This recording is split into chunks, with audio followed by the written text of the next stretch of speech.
Now, the entire White House East Wing has been demolished as President Donald Trump moves forward with the ballroom construction.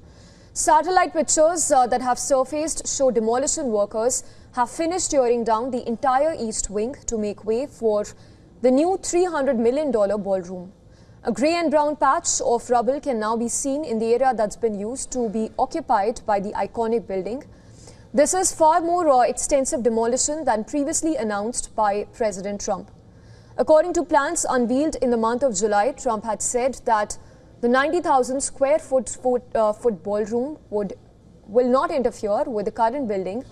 But after work started this week, Trump said that he had decided, after consulting architects, that really knocking it down was preferable to a partial demolition of the building.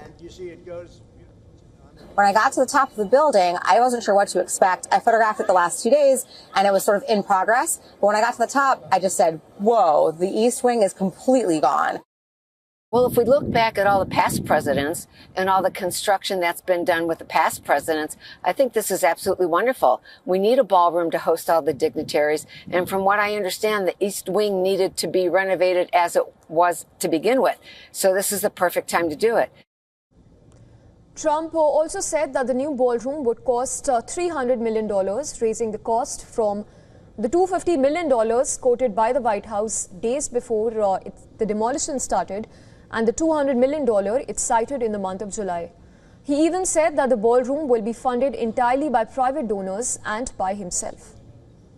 That's a bridge, the last bridge going. With any construction project, there are changes over time as you assess what the project is going to look like, and we'll continue to keep you apprised of all of those changes, but just trust the process. This is going to be a magnificent addition to the White House for many years to come, and it's not costing the taxpayers anything. The president is privately funding this ballroom addition to the White House grounds.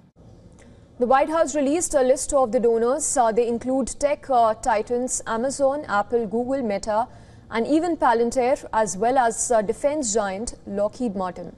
Many U.S. presidents have carried out upgrades to the White House, but Trump's ballroom is the biggest in more than a century. While lower profile than the West Wing, where the president works, the East Wing had stood in one form or another for 123 years since the presidency of Roosevelt. It received a major makeover in 1942 from President Franklin Roosevelt and was until this week home to the First Lady's offices. It was also the main point of entry for guests for tours and parties.